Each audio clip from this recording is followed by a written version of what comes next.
पुणी बढ़िला दिल्लीर पूर्वतन मुख्यमंत्री अरविंद केजरीवाल अड़ुआ।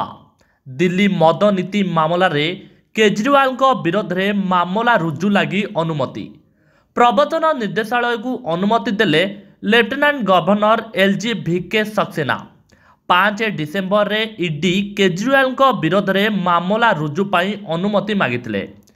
सूचनायोग्य दिल्ली मद नीति मामलें गत मार्च 21 रे अरविंद केजरीवाल गिरफ होते।